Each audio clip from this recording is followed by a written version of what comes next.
ህይወታችሁ ከተለወጠ ልባችሁ ከተነካ የምትከተሉትን አንድ ራዕይ ካገኛችሁ ህይወታችሁ ለአንድ ነገር ብቻ ኢንቨስት ለማድረግ ራሳችሁን ከሰጣችሁ ወይ እሞታለሁ ወይ ይሄን ነገር አደርጋለሁ ብላችሁ ከተነሳችሁ ሰማይና ምድር ይተባበራችኋል። ለሚታዩ ሰምቴ ብዙዎቻችን ላውዚዎች ነን። እንጀምራለን፣ ያዝ ሲያደርገን እንለቃለን። እንጀምራለን፣ ያዝ ሲያደርገን እንለቃለን። ወይ ደግሞ ምኞት የሚያጭር ነገር ጋር ስንሄድ እንደዚህ አይነት ቦታ ላይ ስንሄድ የሆነ ምኞት ያለን የሆነ ፍላጎት ያለን የሆነ ራዕይ ያለን ይመስለንና ወደ ሰፈር ስንመለስ የአምናዎቹን ጓደኞቻችን እናገኛቸዋለን። የትላንትናውን አይነት ወሬ እናወራለን፣ ወደ ነበርንበት እንመለሳለን። ከዚህ የተነሳ መለወጥ ሰማይን እንደመጓጠጥ ያህል ከባድ ነው ለብዙ ሰዎች። አሁን ዛሬ የምነግራችሁ ነገር መለወጥ ይቻላል። ሪኳየርመንቱ መመዘኛው ይሄ መነሻው ቦታ ምንድነው ካላችሁ ኮሚትመንት ነው፣ መሰጠት ያስፈልጋል። አሁንም ደግሜ ልጠይቃችሁ ማለት ነው፣ ህይወታችሁን የምር መለወጥ ትፈልጋላችሁ ወይ? እስኪ እጃችሁን አሳዩ። ኦኬ፣ አሁን ጨምሯል። ኦኬ፣ ስለዚህ ከሁለት ሰዓት በኋላ ሌላ ነገር እያወራን ነው የምንሄደው ማለት ነው። ይኸውላችሁ ማይሆን ቃል አልገባላችሁም። አንድ ነገር ልንገራችሁ፣ ወዲያው የሚለወጥ ነገር የለም። አይናችሁን ጨፍናችሁ ስከፍቱ የሚለወጥ ነገር የለም። የዛሬ ሳምንትም የሚለወጥ ነገር የለም። የዛሬ ወርም ምናልባት አይለወጥም። የዛሬ ዓመት ትንሽ ምልክት ያሳይ ይሆናል።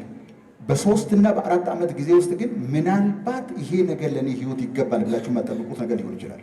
በምን አወቅ? በእኔ ህይወት የማውቀው እኔ ከማንም በላይ የማምነውም የማውቀውም ራሴ ነው። ከልጅነቴ ጀምሬ ያረኩትን ያለፍኩበትን የተቸገርኩትን የወጣሁትን የወረድኩትን ነገር አውቀዋለሁ። ስለዚህ ምንም ከራሴ የምደብቀውም የማላውቀውም ነገር የለም፣ ሁሉን ነገር ስለማውቅ። ስለዚህ ለራሴ ለእኔ የሰራልኝ ነገር ካለ፣ ምክንያቱም አብዛኞቻችሁ እዚህ ቤት ውስጥ ያላችሁ ሰዎች እኔ ካለፍኩበት ችግር ያለፈ ነገር ውስጥ ስላላለፋችሁ ይቻላል 100%። ግን አንድ ነገር ልንገራችሁ፣ አንድ ቀን ተኝታችሁ በተነሳችሁ ቁጥር ህፃናት ወደ ወጣትነት፣ ወጣቶች ወደ ጎልማስነት፣ ጎልማሶች ወደ አዛውንትነት፣ ከዛ ቀጥሎ ያለውን ነገር ልነግራችሁ አልፈልግም። አንድ ቀን ባለፈ ቁጥር በገንዘብ የማትገዙት ተበድራችሁ የማታገኙት ሀብት ነው እያለፈ የሚሄደው ኤቭሪ ሲንግል ዴይ። ይሄን የተገነዘብኩት መቼ መሰላችሁ? የዛሬ 15 ዓመት ገደማ ነው። በዛ ሰዓት የ36 ዓመት ሰው ነበርኩኝ። ከዚህ በፊት ሳውራ ሰምታችኋል። የሰማችሁ ሰዎች ከችግሮቹ መብዛት የተነሳ የእውነት ጥያቄ መጠየቅ ጀመርኩ። በቃ እንዲሁ እንደሆንኩ ነው የምሞተው? በቃ ይሄው ነው ህይወት? እንደዚሁ እንደተቸገርኩ ችግሩ ደግሞ እየባሰ በዚሁ አይነት መንገድ በቃ ተኖረና በዚሁ ሊያበቃ ነው ህይወት ማለት ነው? ያን ጊዜ ነው ብዙ ነገሮች እየተከፈቱ የመጡት እንጂ መቼም በሰዎች ፊት ቆሜ ሰዎችን አስተምራለሁ ብዬ አስቤ አላውቅም። የራሴ ችግር ነው በዛ በኩል ያመጣኝ ማለት ነው። በሰው ህይወት ውስጥም ልክ እንደ ጊዜ ወቅቶች የሚፈራረቅ አንዴ ካለፈ በኋላ ተመልሶ የማይመጣ ወቅቶች አሉ በሰው ህይወት ውስጥ። ወቅቶቹን ላሳያችሁ። የመጀመሪያው ወቅት ስፕሪንግ ነው ወይም ደግሞ ጸደይ ነው። አንድ ሰው ይወለዳል። ቤተሰቦቹ ይኑራቸው አይኑራቸውም፣ የተማሩም ይሁኑ ያልተማሩ፣ ሰክረው የሚገቡ ይሁኑ በጣም ጨዋ፣ በተወለደበት ማህበረሰብ ውስጥ እንክብካቤ እያገኘ በዛ ቤተሰብ ደረጃ ማለት ነው እያደገ ይመጣል። ልክ ምን እንደምትቆጥሩ መሰላችሁ? መሬት በሙሉ ወደ መፍካት የምትመጣበት ጊዜ አድርጋችሁ ልትወስዱ ትችላላችሁ። አንድ ሰው ከተወለደበት ቀን ጀምሮ እስከሚቀጥሉት 20 ዓመታት 20 ዓመት ዕድሜ ላይ እስከሚደርስ ድረስ ልክ እያደገ ቅርንጫፍ እያወጣ እያበበ ፍሬ እያፈራ እንደሚሄድ ዛፍ አድርጋችሁ ቁጠሩት። ይሄ ጊዜ በብዙ ኢነርጂ የተሞላ ነው፣ በብዙ ክሪኤቲቪቲ የተሞላ ነው። በጣም ብዙ ኃይል አለ በዛ ሰው ውስጥ። ግን የሌላ አንድ ነገር ምንድነው ብትሉ ልምድ የለም።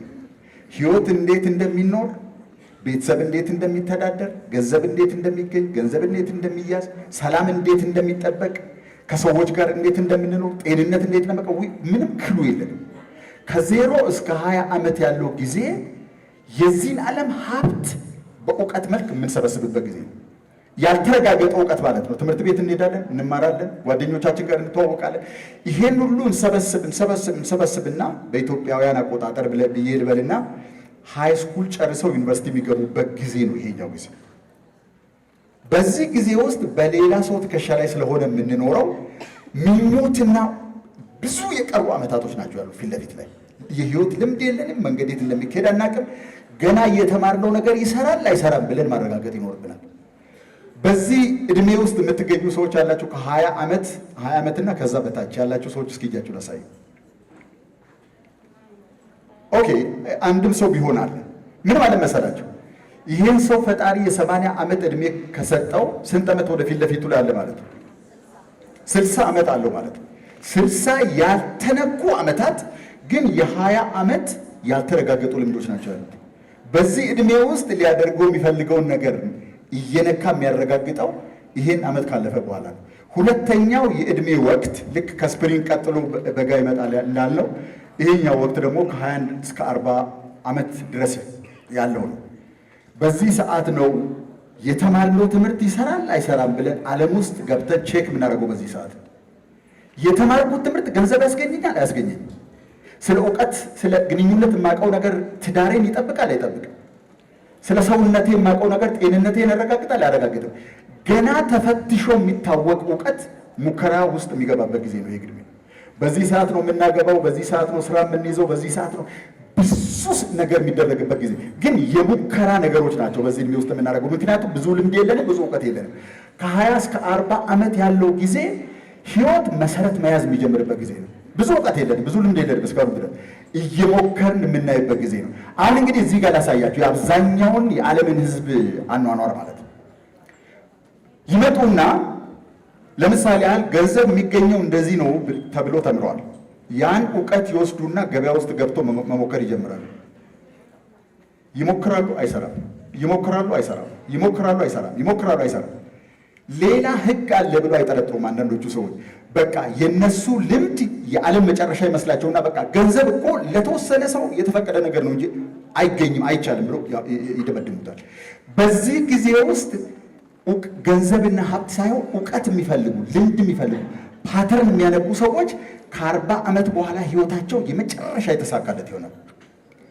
በዚህ ጊዜ የሚሰራ የህይወት መንገድ አጠንፍፈው የማይማሩ መንገድ የማይከተሉ ከሌሎች ሰዎች ልምድ የማይማሩ ሰዎች ደግሞ ከዛ ዘመን በኋላ ባለው እድሜያቸው ተስፋ እየቆረጡ ነው የሚሄዱት። ይሄ ጊዜ ያወቅነው እውቀት መሬት ላይ ወርዶ ውጤት ያመጣል አያመጣም ብለን የምንማርበት ጊዜ ነው። እንግዲህ በዚህኛው እዚህ አሁን በነገርኳችሁ ቦታ ላይ ያወቅነው እውቀት ወደፊት ለሚቀረን 40 እና 50 ዓመታት የሚጠቅመን ነገር የተማርንበት ጊዜ ከሆነ በስተርጅናው ኃይላችን እየጨመረ ይመጣል። ብዙ የምናካፍለው ሀብት ይኖረናል። ህይወታችን ደስተኛ ይሆናል። ልጆቻችን ከኛ ህይወት መማር ይችላሉ። በጣም ብዙ የምናስተላልፈው ነገር ይኖረናል።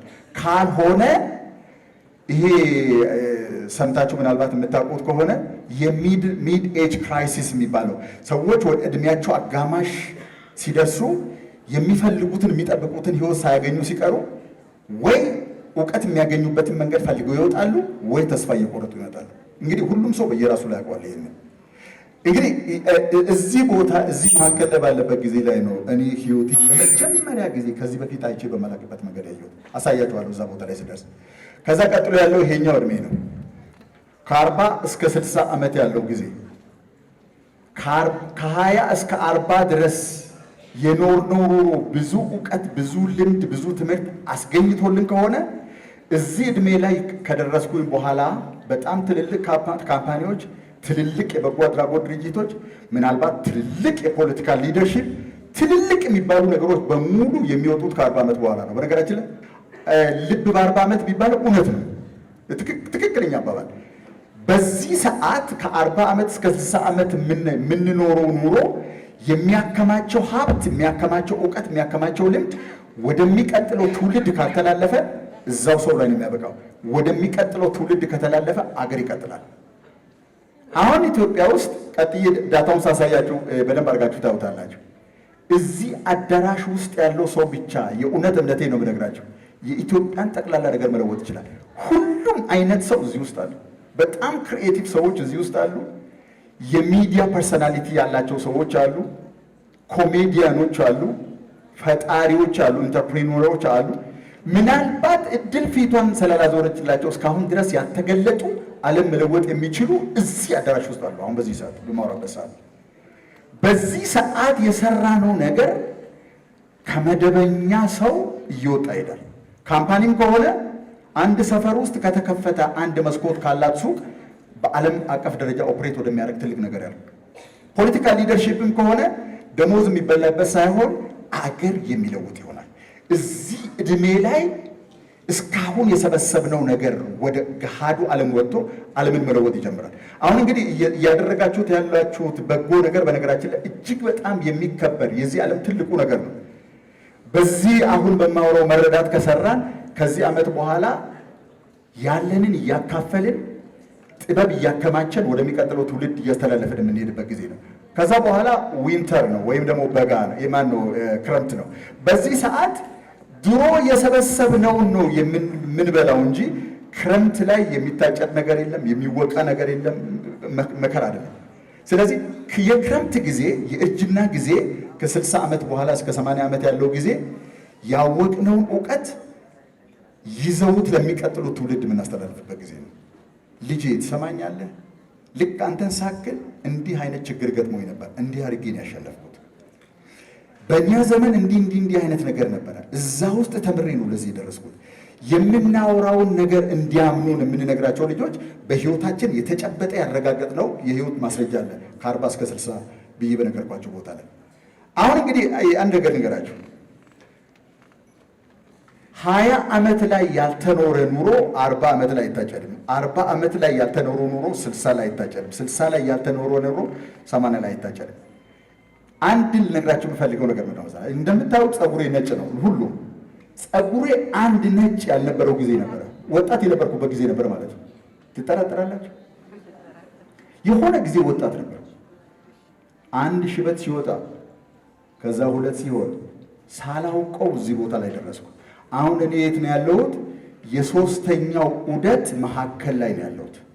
ከ10 ዓመት በኋላ ሶስተኛውን ጨርሼ ወደ 4ኛው ነው የምገባው።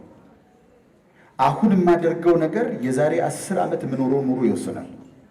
20 እና 30 ዓመት መካከል ያላችሁ ሰዎች ከ40 ዓመት በኋላ ያደገ የሚሄድ ዓለም ላይ ተጽዕኖ ማሳደር የሚችል የአስተዋጽኦ ህይወት የአባንዳንስ ህይወት መኖር ከፈለጋችሁ we have to do something። ይሄ ምን ይፈልጋል ካላችሁ መነሻ ካፒታል አይጠይቅም።